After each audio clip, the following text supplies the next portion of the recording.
काफ़ी साल पहले जब पढ़ते थे तो सिविक्स में एक चैप्टर होता था संयुक्त राष्ट्र संघ यूएनओ। और के साथ ये बहुत पावरफुल संगठन है, सभी देश इसके सदस्य हैं और कहीं भी कोई प्रॉब्लम होती है यूएनओ बहुत इफेक्टिव काम करता है वगैरह वगैरह।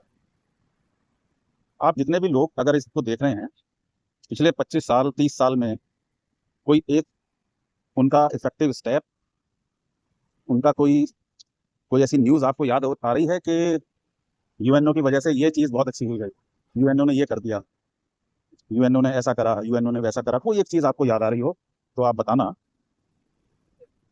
और इसके अलावा एक चीज़ और है कि जब भी Workout कभी paused. लड़ाई होती है दो देशों में जो आजकल खूब चल रही है, तो आपको लगता है कि यूएनओ का कोई रोल होता है इसमें? नहीं होता। ये सिवाय चमचागिरी करने के US, UK, Russia, France, China, Germany, इस तरीके के जो देश हैं जो पावरफुल कंट्रीज माने जाते हैं वर्ल्ड में, उनकी गुलामी करने के अलावा यूएनओ क्या काम करता है? आपको शायद ये भी नहीं पता कि लाखों करोड़ों डॉलर ये हर कंट्री से उसकी जो भी जीडीपी या पॉपुलेशन के बेस पे डिसाइड करते हैं, ये उनसे लेता है कि साहब हमको फंक्शन करना है, हमको अपने अपने काम करने हैं, हमको अपने स्टाफ को सैलरी देनी है। किसी बार में आपको याद आ रहा हो कि Workout यूएनओ की वजह से resumed. वो वॉर रुकी वहाँ पे, या यूएनओ की वजह से किसी पे एक्शन लिया गया? माफ़ करना, मैं वॉक पे हूँ तो लाइटिंग की थोड़ी सी प्रॉब्लम है, तो कोई आपको ऐसी चीज़ याद नहीं आएगी। हाँ, दो तीन चीज़ इनको बहुत आती हैं यूएनओ वालों को कि कहीं बाढ़ आ गई, भूकंप आ गया तो 2 ट्रक ब्रेड और जैम भेज देंगे, मलेरिया की गोलियां भेज देंगे, और साथ में जो स्टाफ उनको Total लेके 2 जाता है kilometers. 50% उसमें CIA 25 के minutes और 12 मोसाद के एजेंट seconds. होते हैं, वो सब Steps तुरंत इधर-उधर हो जाते हैं। तो 2,629 यूएनओ steps. की आड़ में ये एक ऐसा संगठन है जो केवल 5 या 6 जो ताकतवर कंट्री हैं उनकी दलाली का और उनके लिए एक गैंग का, ऑर्गेनाइज क्राइम का काम करता Workout है। paused. कभी आपने सुना हो अफगानिस्तान में सालों वॉर चली, कोई एक्शन नहीं लिया गया।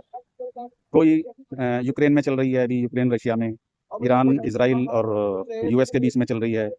उससे पहले वियतनाम में पिट के भागे अमेरिका वाले। तो अपनी झेप मिटाने के लिए इन्होंने रैम्बो सीरीज, जो आपको याद हो सिल्वेस्टर स्टैलोन की, वो पूरी रैम्बो सीरीज इन्होंने केवल वियतनाम में अपनी जो झेप की हार की उसको मिटाने के लिए अपने नागरिकों को, अपने जो सिटीजन हैं यूएस के, उनको मोटिवेट करने के लिए बनाई थी पूरी रैम्बो सीरीज, आप देख लीजिए। इसके अलावा इनका कोई काम नहीं।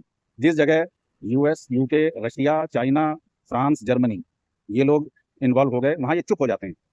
अगर अफ्रीका के छोटे छोटे कंट्रीज में कहीं कोई लड़ाई हो जाती है तो दो इनको, फिर ये तुरंत ये भेजो, वहाँ यूएस की सेना जाएंगी, नाटो की सेना जाएंगी, ये करेंगी वो करेंगी।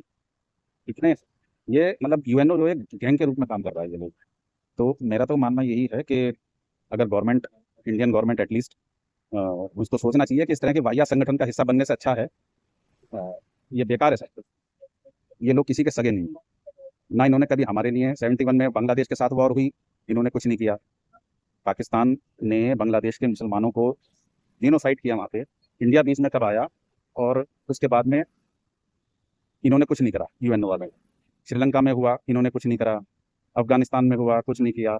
अभी वेनेजुएला के राष्ट्रपति को उठा लिया भाई घर से। तो इनसे ये पूछा जाए कि भाई तुम दादा हो, चौधरी हो, या तुमको ये पदवी किसने दे दी कि तुम इस तरीके की हरकतें करोगे? आप ग्लोब देखो, कहाँ यूएसए है, कहाँ वेनेजुएला, कहाँ अफगानिस्तान, कहाँ वियतनाम, लेकिन किसी में हिम्मत नहीं। उनको लगता है अमेरिका के राष्ट्रपति के साथ फोटो खिंचवा लेंगे, 2-4 बैठकों में चले जाएंगे तो तुम्हारा बड़ी वाहवाही हो जाएगी। ये वाहियात चीज़ें हैं ये। मुझे तो लगता नहीं, अगर आपको लगता है यूएनओ बहुत काबिल संस्था है, बहुत काम आती है देश को, दुनिया के लोगों के लिए, तो आप बता दीजिए। मेरे हिसाब से तो ये घटिया और क्रिमिनल ऑर्गेनाइजेशन है ये, इसके अलावा कुछ नहीं।